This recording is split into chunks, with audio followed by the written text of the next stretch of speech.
Hello there. Good morning, good afternoon, good evening, wherever you are. I'm Ryan in Singapore. Welcome to our mindfulness practice. Okay, today's topic is simplicity, and I like to talk about this one. I think it's a good one to get our minds around. Let's see. I just came back from Hong Kong. I arrived back on Sunday night. Today's Tuesday morning, or like I suppose very late Monday or very early Monday morning is when I got back. And the retreat that I lead there is one that's of it's a higher tier, let's say, than one of the Buddhist retreats that you might find elsewhere in Asia. One of the reasons those retreats, the Buddhist retreats, tend to be free of charge, that are all donation based, and this one's not. This one makes it a lot more easier and cushy, and a bit more luxurious, I guess. And I think that there are pros and cons to that. Pros in that it makes it more accessible, makes it easier for people knowing that we're going to have like delicious food, and I have a nice room, and everything's going to be more comfortable. And I think that it's important to have a practice that's approachable. But at the same time, we lose a little bit of the retreat of what I think is important in the retreat experience, because it really hit me really hard in my first retreat. When we take away everything, we take away all the luxuries of life. And in fact, maybe it's a little bit extreme on this retreat, this very first retreat that I did in Thailand, where there's no cushion on your bed. Your bed's is a straw mat, and it's a hard wood with a straw mat on top. And unfortunately, I knew this ahead of time, and I brought a camping mat for myself, because I don't want to make the retreat any harder than it already was. Right? It's my very first retreat, but there's a reason, and it's okay. It's not prohibited to bring a camping mat along with you. But there is a reason why we try to pare it all down, and part of that, and then it is part of the experience. Can I live a more simple life? What's it like to live a simple life? To not be so focused on all of the things that I think I need. And so, what happens when we start to have less?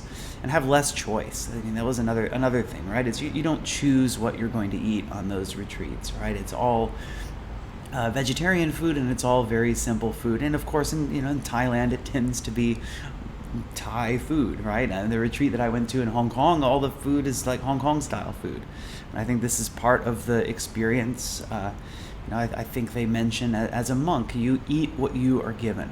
You don't consciously choose what you're going to eat, because there's some attachment that's involved in this, and the attachment involved can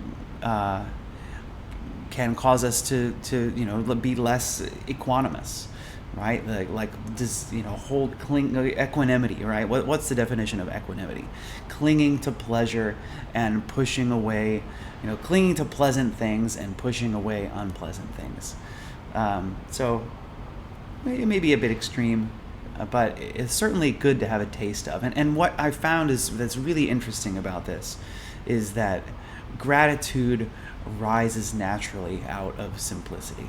So when you start to pare down and scale back life, and you make life, and life's more simple, it becomes just natural for you to see things more clearly, see the simple things in life that you maybe take for granted. I remember, for example, one of the things that popped up in my retreat, in that first retreat, was my in-laws, my parents-in-law. That there was just some,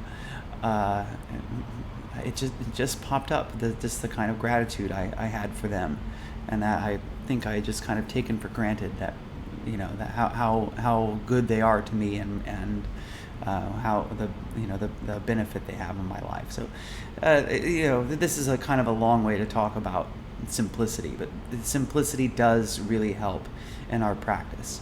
And in the second retreat that I did, that was something that really stood out in that retreat as well, was that in one of the Q&A sessions, one of the participants asked the teacher, and I think I've repeated this several times on this live feed, but I'll repeat it again today: how can I be more mindful in my daily life? And after a very long pause, like a good 10-second pause, the teacher said, simplify your life. Simplify your life. Why? Why simplify your life? And I'll give you some examples as we a few more examples before we get started in our practice today. The Notorious BIG. Notorious BIG has a lesson for you. It's mo money, mo problems, right? I don't know what they want from me, but it seems the more money we come across, the more problems we see. I really like that line, because it's really true. Is that the more that we have, the more we have to be attached to. The richer we are, the more we think about, how now I have all of this money. How do I keep this, right? How do I hold on to this? Where do I invest this? Where do I do that? Look at my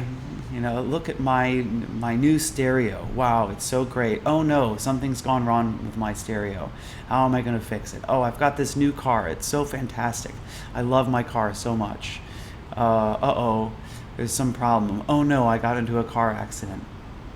And in my first retreat, these are all a bunch of retreat stories. My first retreat, one of the stories I thought was really great was just about attachment and the I and the me that's involved in everything.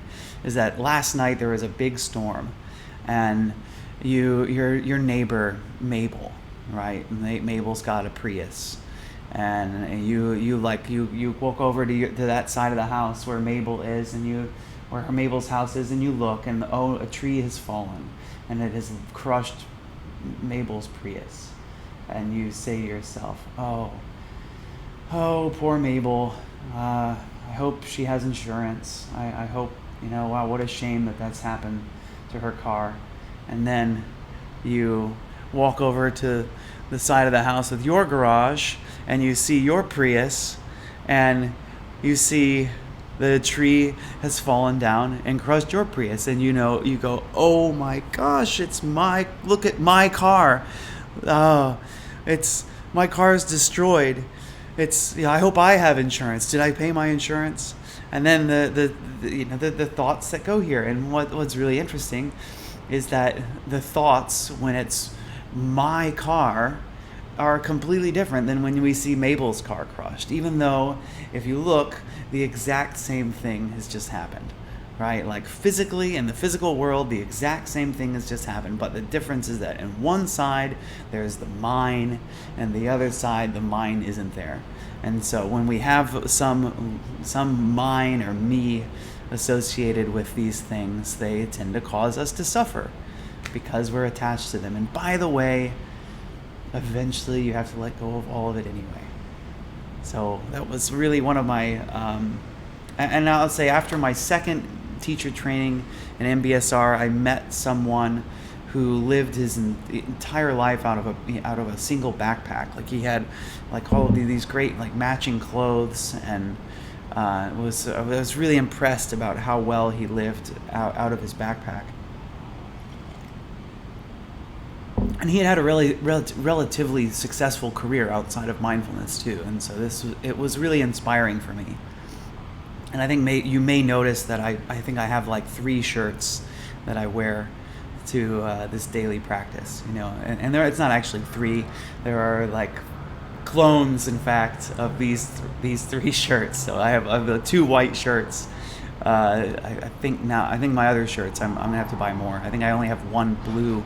I have 1 blue shirt and 2 black shirts. But the idea here is to subconsciously send the message of simplicity to you.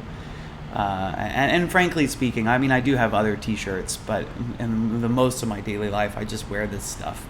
Because why? Why bother? And maybe it's easier being male. I think maybe the expectations for women are a little bit different, but maybe not though. Maybe that's just some construct of our minds. I don't know, but in most of my life I still just kind of wear this stuff, and and it saves a lot of trouble. I don't have to look through my closet and spend the time going, what am I going to wear today? So encourage you all to try out simplicity. See what you can scale back. See what you can let go of in your life. Of all the activities, is it possible to, instead of being so full, to start to explore emptiness? All right, welcome everybody. Hope you're ready to get started, because we're going to get started. And speaking of simplicity, oh, you guessed it, we're going to be focusing on the breath today. So one of the simplest things that you can do, or that happens in life, that happens all the time without your awareness of it, is that you are breathing. You are exchanging gases with your external environment. And that can be the focus of your meditation. This simple process that happens all the time as long as we're alive. So let's get into a comfortable posture.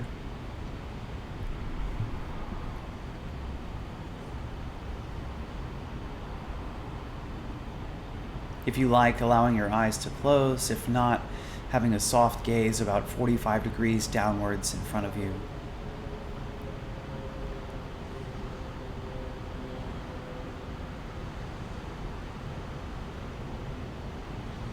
Choosing a posture that will be supportive of you, sitting up straight and tall with dignity, with resolve, with purpose. We're here today to meditate. We are here to focus as best we can and see what arises out of not stirring up new things in the mind.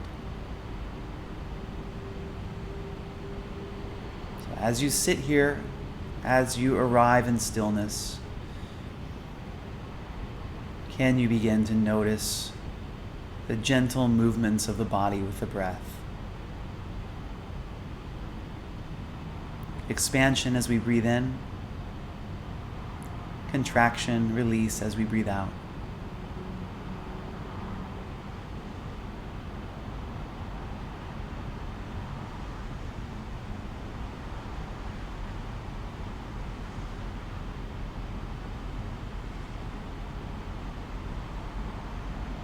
So where do we feel the breath?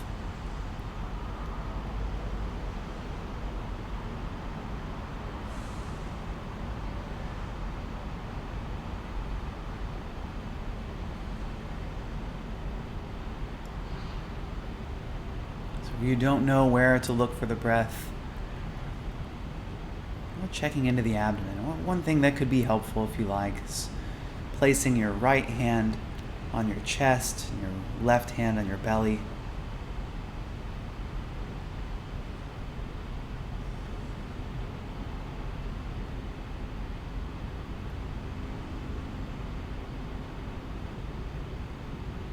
See if you can focus your attention on these physical sensations that accompany your breath.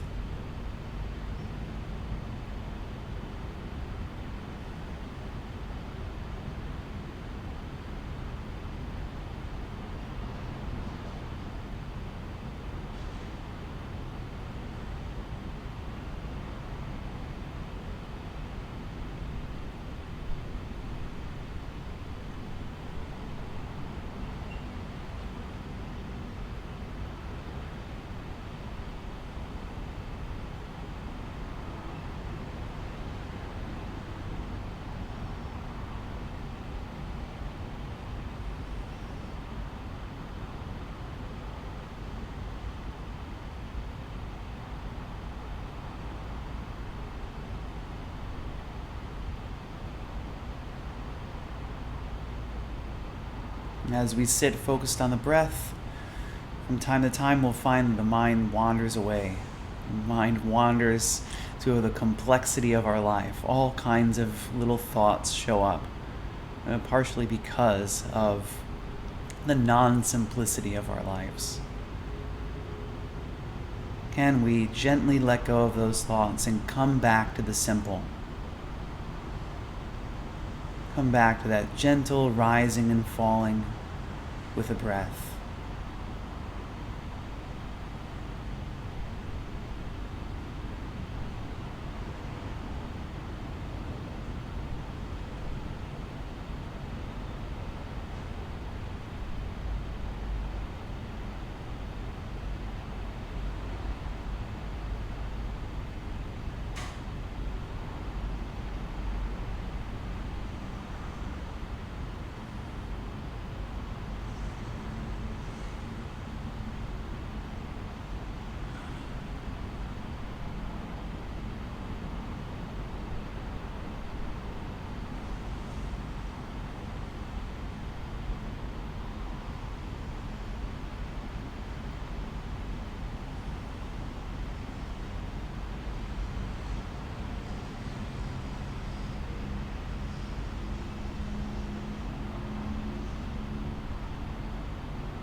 And if after the mind wanders you find yourself judging your complex life, can you let go of that judgment as well? It's okay. Things are the way they are now. Let go as best you can and come back. Come back to following that gentle rising and falling with the breath.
And when the mind does wander,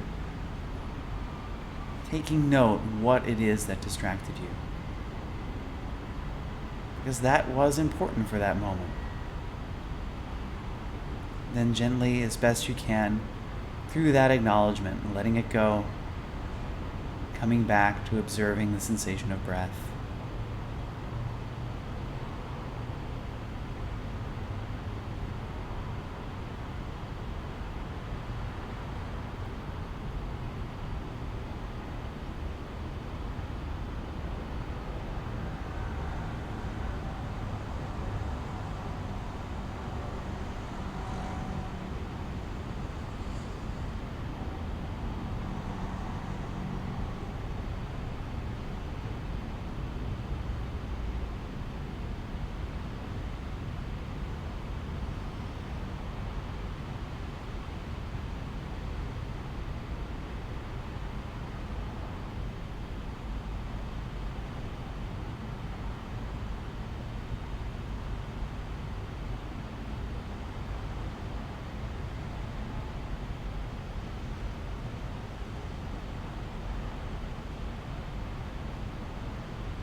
You still here? You still with us?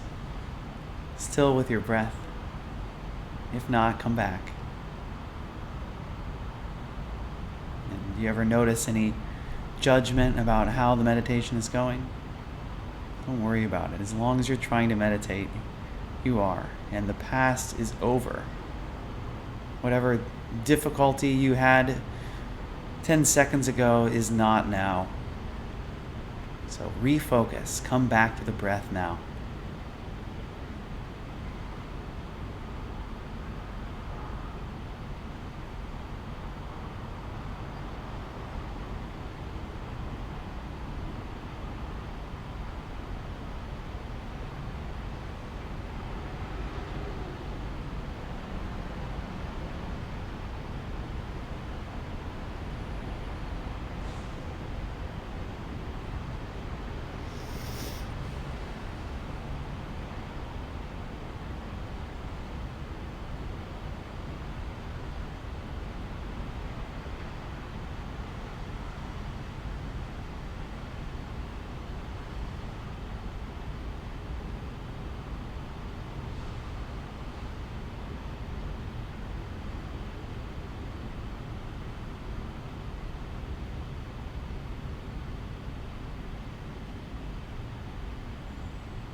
Congratulations, everyone, for having made it through today's practice. Doing practices like this regularly is a way for you to take a more active role in your physical and your mental health. So set some intention to keep it up, to keep coming, to keep practicing regularly, and you will begin to see the effect that your mindfulness is having on your daily life. So close practice with 3 rings of the bell.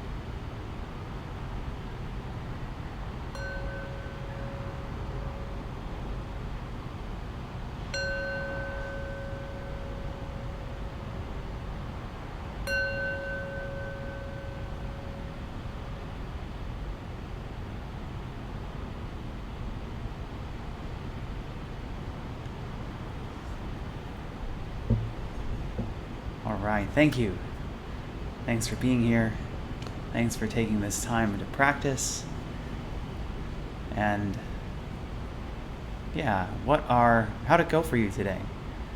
Any questions or comments about the practice itself? Any questions or comments about simplicity? What's your life like? And anyone who wants to practice it's a good time for me to talk about my group, is Ryan's Daily Mindfulness Circle here on Insight Timer. This group has a lot of practice together opportunities, so feel free to join that group and see what's going on inside. Dirk says, but sometimes you can't help but stick to the rules. For example, wearing a suit can also be simple. Yeah. And I don't want to say what is defined as simplicity for you. Certainly, I'm not saying by any means that you need to wear a T-shirt or something like that. I agree with that completely. Thanks, Dirk, for bringing it up. Janice says, I found I kept getting distracted, so I would repeat the phrase breathing in, breathing out each time. Thanks, Janice. And that's a really good tip for anyone who especially if you get frustrated as you start to practice and you wander away a lot. However, I would say that I think the real myth is that wandering away is a bad thing. There's no need to intentionally cause to use and not saying that you can't use assistance to keep your mind focused, but there's no need to do it if your mind is wandering away a lot, as long as you're okay with, I think sometimes we end up judging and we end up feeling defeated when the mind wanders. So, yeah, I like that one. Breathing in, breathing out. The one that I think I would use, or I talk about more often, and I use is breathing in. I know that I'm breathing in. Breathing out. I know that I'm breathing out. But anything. You can also count. So lots of ways to help make your mindfulness practice more approachable. I think that's really key, is that we do show up every day.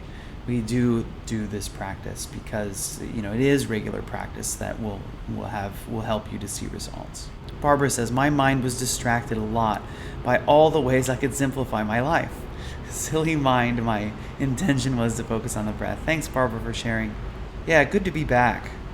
I always kind of forget how stressful travel can be, right? It's like just getting to the airport on time and, getting to the hotel and like unpacking things and then making sure you've got everything and all of that stuff. So it's kind of nice to be back.